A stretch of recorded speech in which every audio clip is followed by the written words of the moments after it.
If you haven't done so yet, please subscribe to the channel. And if you're enjoying these stories, there's a link below to buy me a cup of coffee.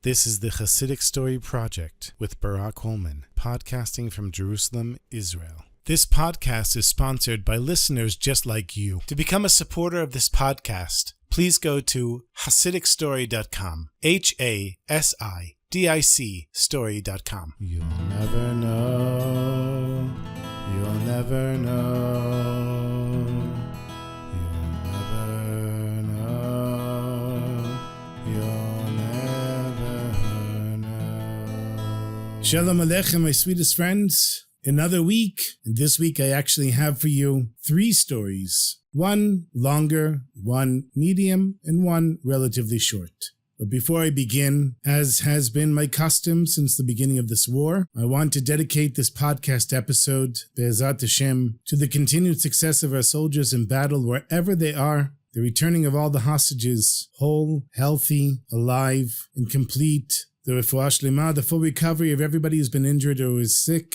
and the comforting of those that lost loved ones, the continued unity of the Jews here in the land of Israel and all around the world, Be'ezrat Hashem. A few Shabbases ago, there was a sweet boy who listens to the podcast who came to the Mayanot Shul, where I lead the davening and tell a story every week at the Kiddush, and he said to me, "What story are you going to tell next week?"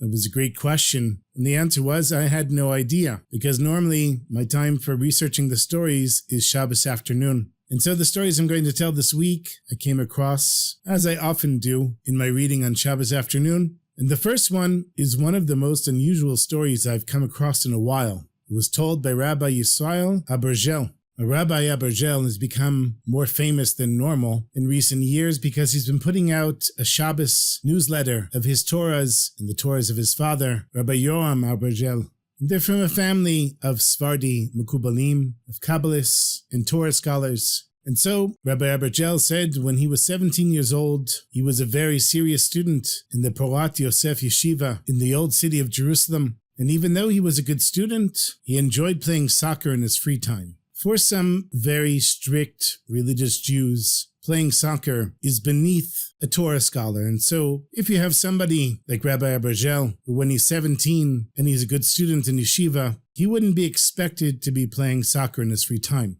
And his grandfather, Chacham Menachem Menashe, would often speak on Shabbos morning in different shuls until late into the day. So that gave young Yisrael lots of time to play soccer with a boy that lived in the area.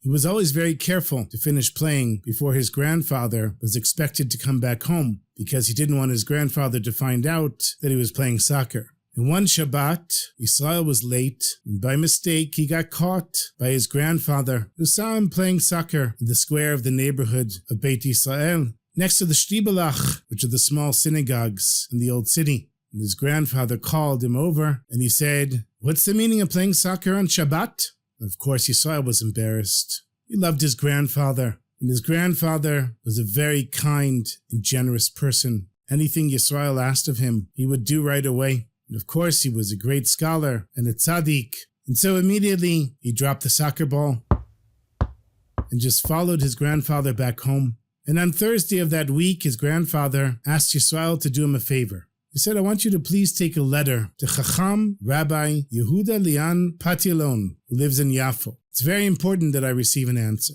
Now, I experienced this letters between rabbis with my own rabbi, Reb Shalom Brat of blessed memory, many years ago. When I first started learning with him, he would have correspondences with other rabbis by writing a letter and giving it to one of his sons and telling him to deliver the letter. Or the son of another rabbi would show up at Reb Shalom's house with a letter. Reb Shalom would read the letter, write his response in the back, and send it back with the son. And so I experienced this letters going back between rabbis and their sons, just like Rabbi Yisrael in our story was asked to do by his grandfather. So his grandfather said, "Please, I want you to go to the Chacham in Yafo, deliver my letter, and please bring back the answer." Now, Chacham Patilon was a painter who lived in Yafo on Eliezer Street and was originally from Turkey. Rabbi Yisrael's grandfather and his father, blessed memory, were very close to this Chacham Patilon. and they regarded him as being on a very high spiritual level. People said that he was a hidden tzaddik,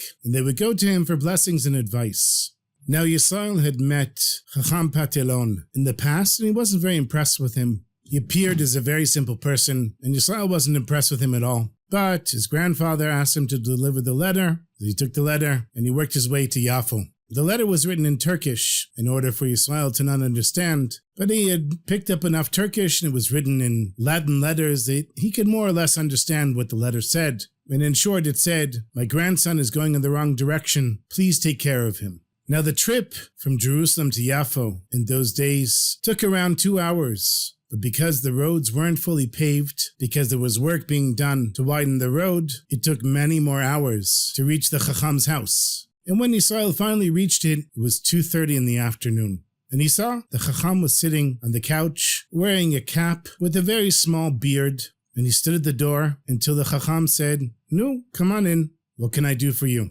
And Yisrael says to the Chacham, "My grandfather sent you a letter, and he wants me to bring back the answer." So the Chacham says, "No, come, sit next to me." And he opens up the letter, puts on his reading glasses, and starts to read it. After Yisrael sat down next to the Chacham, he started telling him stories about reincarnation. For example, he told this story. He said, "In Turkey, I had a Jewish neighbor that shaved with a razor blade. And I told him that it's against halacha, it's against Jewish law to shave with a razor blade, and that you're not allowed to do it, and that there's a terrible punishment for a Jew that shaves his face with a razor blade." But this neighbor in Turkey would just laugh at the Chacham. He said, "I'll shave however I want, and nothing will happen to me." Many years passed, and the Chacham said he moved to Israel. And one day he was walking down Allenby Street in Tel Aviv, and suddenly he sees that there's a donkey that had run away from its owner, and it was running straight towards the Chacham. So the Chacham stood there, waiting to see what was going to happen, and when the donkey reached him, it spoke, and it said, "Listen, I'm your neighbor from Turkey, the one who used the razor blade to shave all those years. You were right. I was reincarnated into a donkey. Please, you have to help me. Give me a tikkun, something to fix this." And in front of all the people that had gathered, watching this strange conversation between a donkey and a hidden tzaddik, the Chacham gathered all of his energy and gave a huge slap on the face of the donkey. And then he said to him, "I won't give you a fixing. You're going to have to suffer through the fixing that you're going through now." And apparently, the Chacham knew that this was the right thing to say and do. He continued telling stories of all kinds of reincarnations. And as he told the stories, Yisrael was taken to a different reality, a different world. But because he was young and a bit lighthearted, he didn't believe the Chacham. The stories literally went in one ear and out the other, because Yisrael didn't take anything seriously. But then he started to really tell crazy stories. Suddenly a cat entered the room. And Yisrael wasn't surprised because there were lots of cats in all of Israel and also in Yafo. And there was a big yard with geese and chickens and other cats. And since it was a ground floor house, it made sense that cats would jump in the house. But the cat stood in the middle of the room and looked at the Chacham. And then he started meowing. And the Chacham said to him, "Go, get out of here. Come back in half an hour." And just like that, the cat turned around and left. Then the Chacham looked at Yisrael and he said, "What time is it?" And Yisrael looked at the clock on the wall.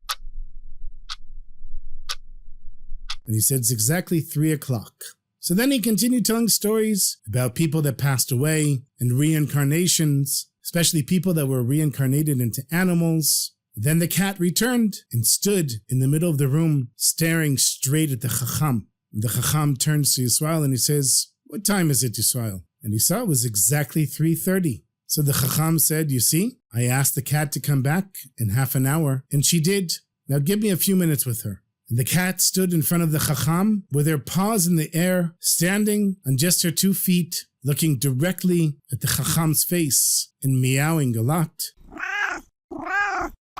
All Yisrael heard was the meowing, but he was amazed that the cat was moving her head up and down and side to side, just like a normal person would be in a conversation. And when the cat stopped meowing, she stood there, staring at the Chacham as if she was waiting for an answer. And he was so deep in thought, with his eyes closed, it felt like he wasn't even in this world.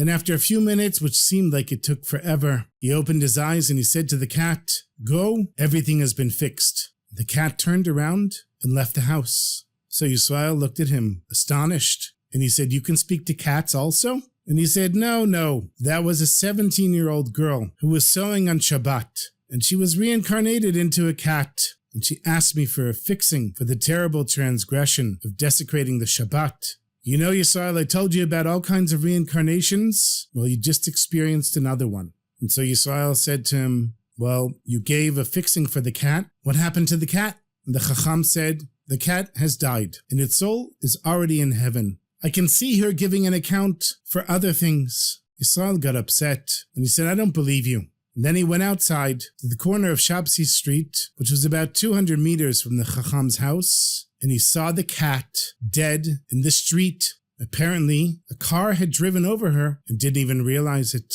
He recognized the cat from a specific white stripe that she had on her back. But they didn't hear a car hitting a cat. They didn't hear the sudden brakes of a car or anything like that.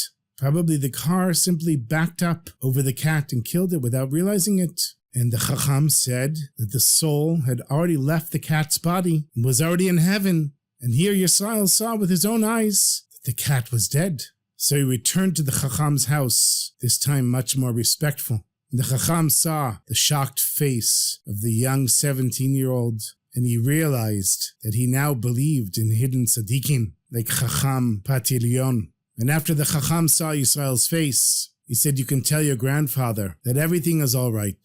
And of course we know that young Yisrael eventually became a great Torah scholar and a great rabbi. And it turns out that the Chacham couldn't just talk with animals, but he also knew how to talk with 17-year-olds.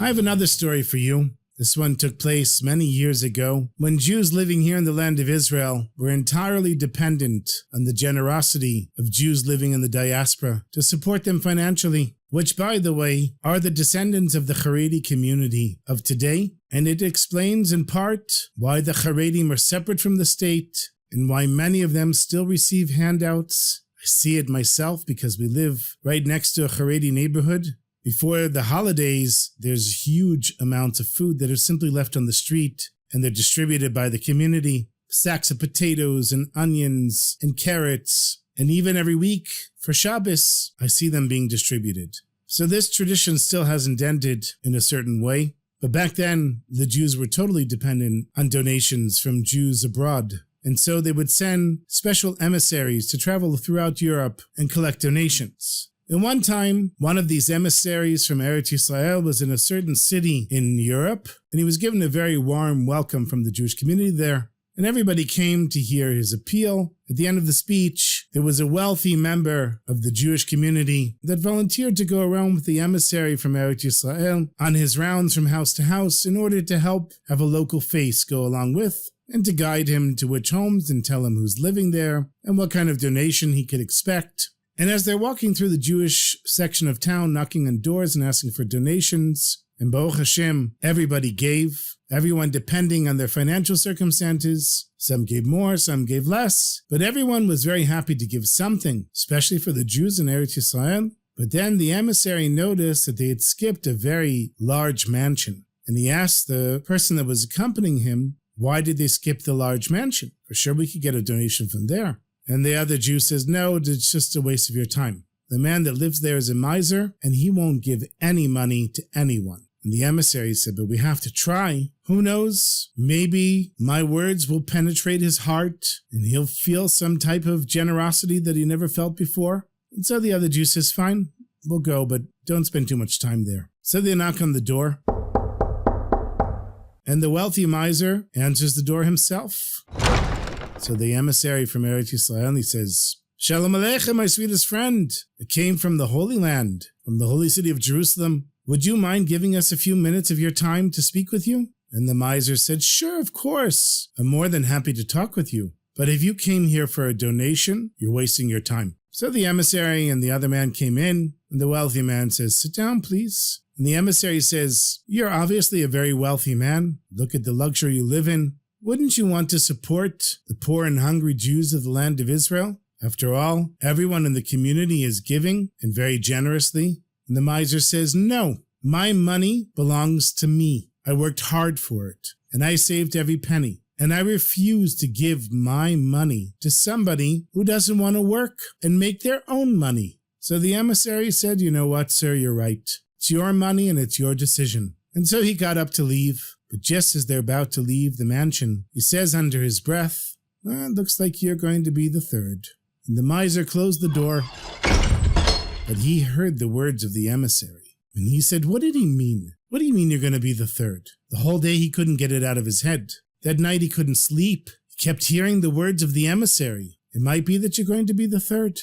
And he said to himself, "The third what?" So now the miser came looking for the emissary. All day he was looking for him, and finally he found him, and he said, "I have to know, what did you mean when you said when you were leaving my house that I might be the third?" And the emissary smiled, and he said, "Yesterday I honored your principle of not giving away any of your hard-earned money. Now, you're a businessman, and you know that everything has value. I'm not going to give you an answer unless you pay for it.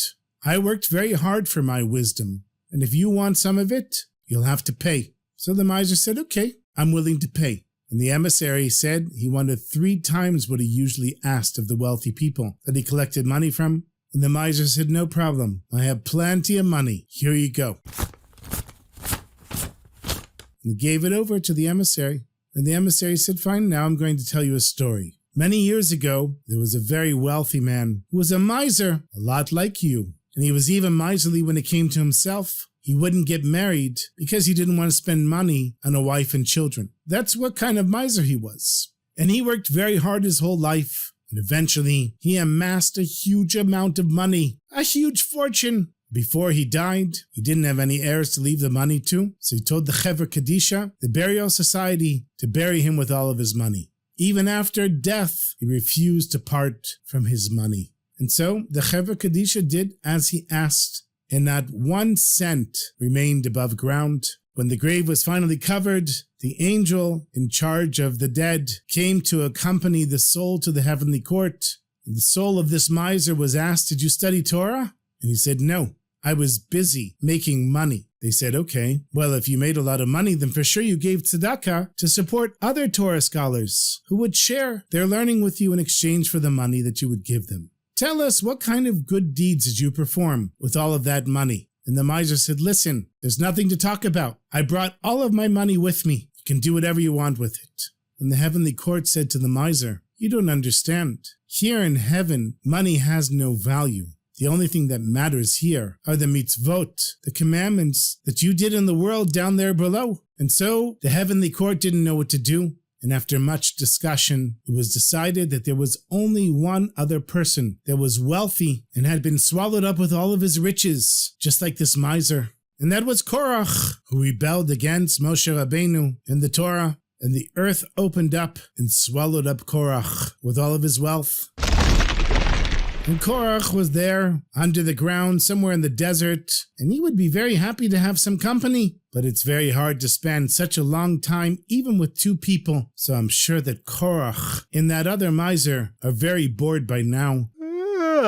And they would be very happy to have a third one come and join them. Yes. And so when I met you and you said, "My money is mine, and I can do whatever I want with it," I thought, you know what? Maybe their boredom will soon be alleviated, because Korach and his friend are pretty bored down there. And the miser said, "What are you talking about?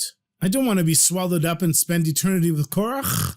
And the emissary said, "Don't worry, my friend. You've given me 3 times what I normally ask for from wealthy people. And so since you've given your donation, Korach and his friend are going to have to wait for somebody else to be the third one." And of course, from that day on, the miser was the first to contribute to every charitable cause that came his way. Of course, every emissary from the land of Israel that came went back with a large contribution. And the Jewish community where he was and all the surrounding ones received great donations from this former miser, especially the local yeshiva, who he would say to them, "It's true that I didn't learn very much Torah, but in supporting you, I'm receiving part of your learning in exchange for my donation. And he became such a generous, open-hearted person that his wealth only increased even more and more. And when the day came that he finally reached the heavenly court, he was given one of the highest places in heaven because he had gone from such a low place to such a high place through his own free will. In every moment, he was grateful for the emissary that came and sold his wisdom to the miser, the emissary from the land of Israel.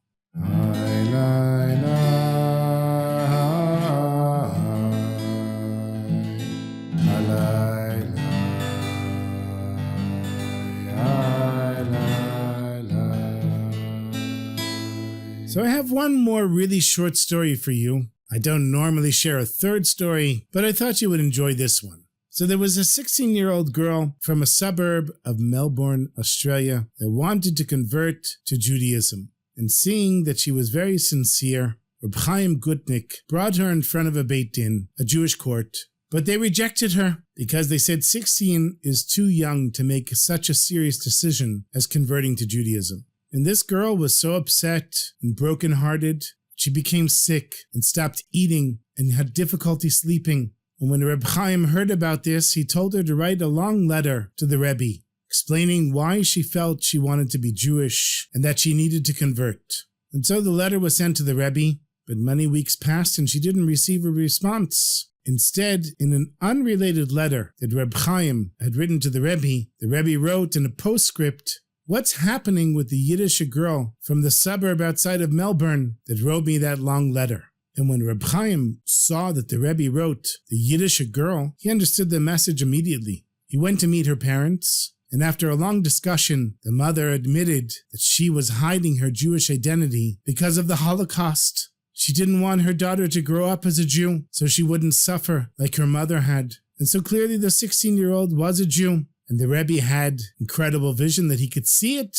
A while later, Reb Chaim went to 770 in Brooklyn and had a yechidus, a private audience with the Rebbe. And he said to the Rebbe, amongst the Chassidim, it's accepted that the Rebbe knows things that other people can't see. And I don't mean to be chutzpahdik, Rebbe, but please, I need to understand, how did you know this girl was Jewish? And the Rebbe smiled and he said, only a Yiddishe Meidel, only a Jewish girl could have written such a letter. And he knew from this girl's letter that it wasn't just that she wanted to convert. He knew that she was a Jew because of how she wrote and what she wrote.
Thank you so much for listening, my sweetest friends. I hope, Ezrat Hashem, everything is good here in the land of Israel. Apparently, we're about to start another war on top of the war that we're in. God only knows. For now, I'm grateful that I finished recording this podcast, and I look forward to recording another episode next week.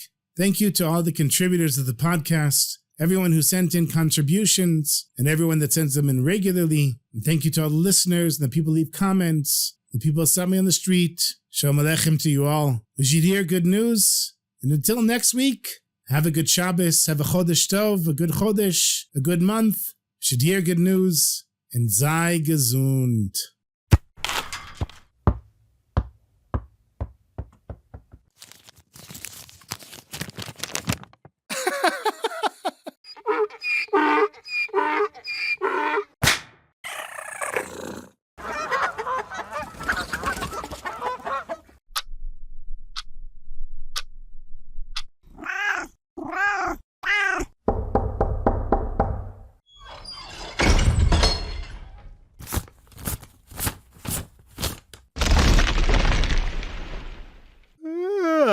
Yes,